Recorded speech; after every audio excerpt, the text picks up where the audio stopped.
Akai Fire is fire. Hey guys, welcome back to my channel. If you're new here, welcome and thank you so much for checking out my channel. Grab you a seat by subscribing down below and click on the bell icon so you don't miss out on my future uploads. So today in this video, we're talking about the Akai Fire. This controller has been out for a while. It actually came out last year. I actually made a video about this controller, talking about it and what I thought about it. So now I finally got my hands on it. Just to let you guys know, I haven't been paid by Akai or FL Studio to make this video.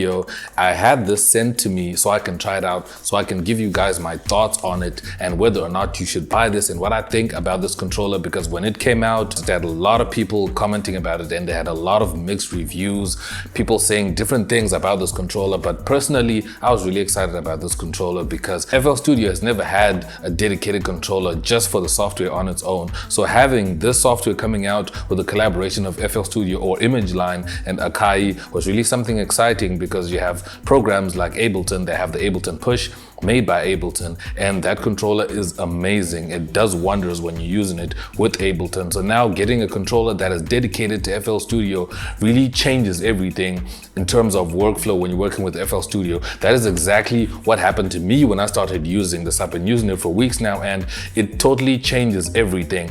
You put your mouse and keyboard aside when you start using this controller, because you have transport keys here, so you can play and stop and record on the controller. You have your volume knobs, you have your pan knob, you have your filter, your resonance, you have low EQ and the high EQ as well, and so much other features that we're gonna get into in this video. So what this basically does is just helps you control FL Studio.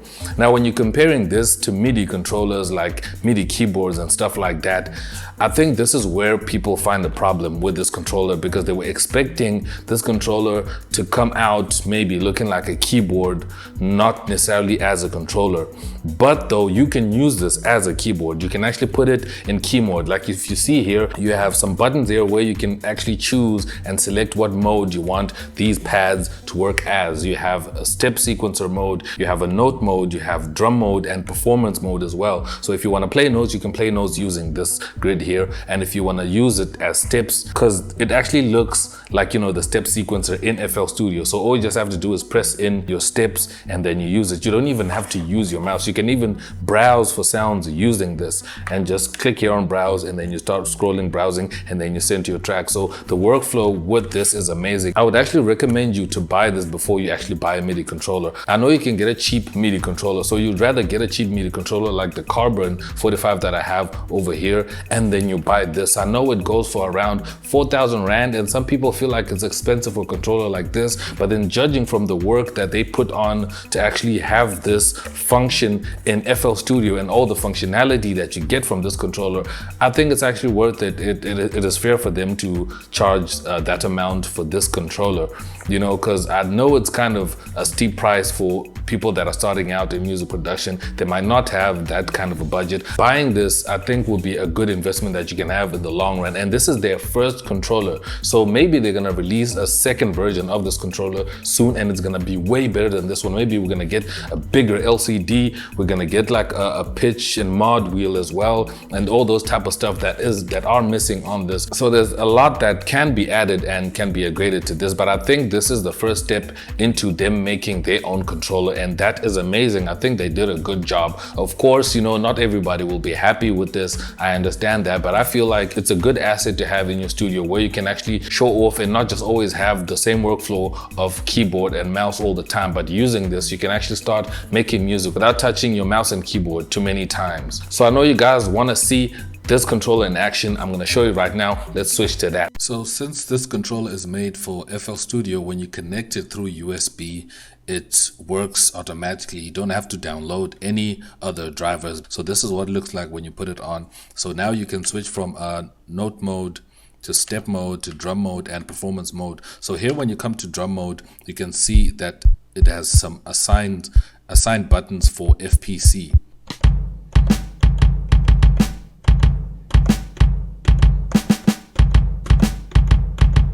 Then you start to do your finger drumming, which is very cool. If I use the selection wheel over here, I can select and see my pattern. So let's start putting some patterns in. So what I've done is I've loaded up my nostalgic template so I don't have to waste time picking sounds. So if I click on browser here, I can actually still browse my sounds and add. And if I want to load, I just press the select button and open a new channel. I didn't even touch the mouse. Then the sound is already there. And if I want to play the sound, I can just put it in note mode. And there we go. I start playing the sound. Easy.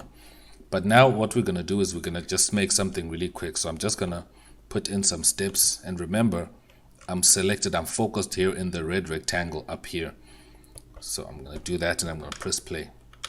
Oh, I'm not in song mode, so I'm going to come here and put it in pattern mode. There we go. So I want another step here. You see this step that I'm switching on and off? I want the step to have a lesser volume than the other ones. So what I could do is I can press and hold it and lower the volume button. That will change the velocity. Just like that. Then I can add my hats.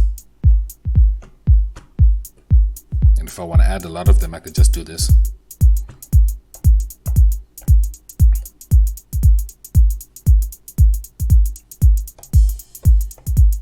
Then I just add more symbols here.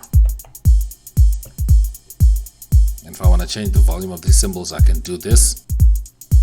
Then I can come down, I can add a rim. Come down here, add a clap.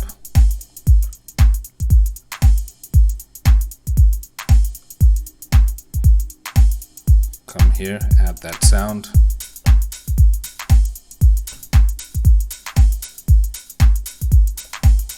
Add that there.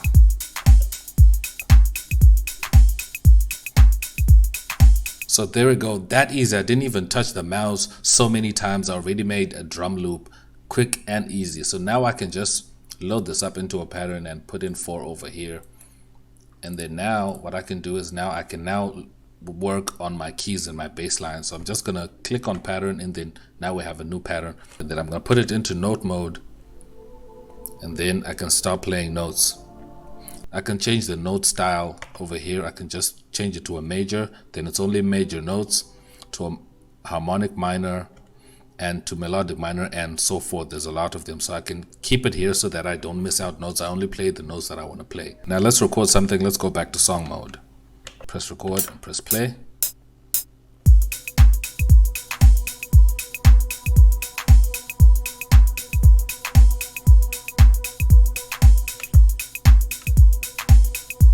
There we go. Now we can add a new pattern and I can just start recording this part on the fly.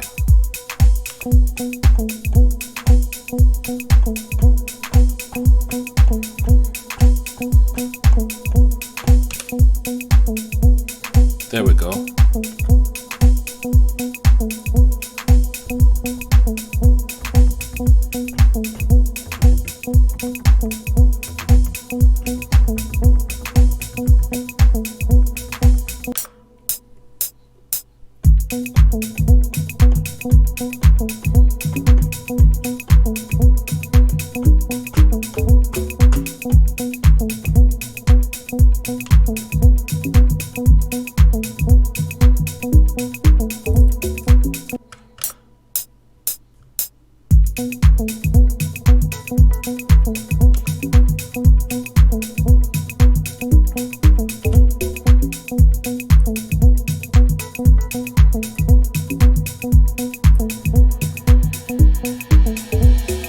Listen to what I just made using this controller only, and you can also use it, put it in mixer mode, and then you can actually do your mixing using this controller. Just have to press here, put it in mixer mode, and then you can start mixing. As you can see, my crash is moving and I haven't even touched it. The mouse is all the way here, and you can select a different channel just by using the browser, and it also shows over here on the display what you have selected. So without you even looking on the screen, you can see exactly what's being controlled. There you go. You can select the mixer, and you can also use the filter settings over here to do your EQ. So you can actually work on your EQs like this.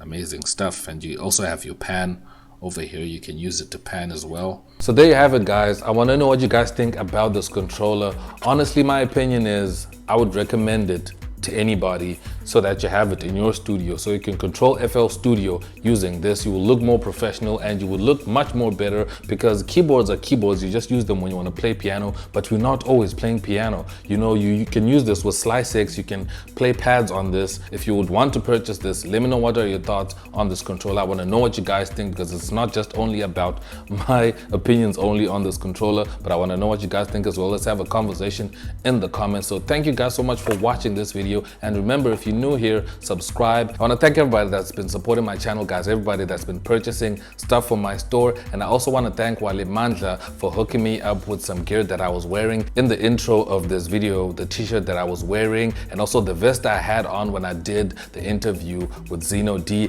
and also this sweater that I have on. I have a link in the description to where you can check out his online store so you can purchase you some of these designs. These are amazing, really nice and African. You can see the map of Africa on here. You can show him some love by checking out his store online. The links is in the description. So thank you guys so much. Check me out on my social media, follow me and all that type of stuff. I'm gonna check you guys out in my next video. Thank you so much for watching. I'm X and I'm out. Peace.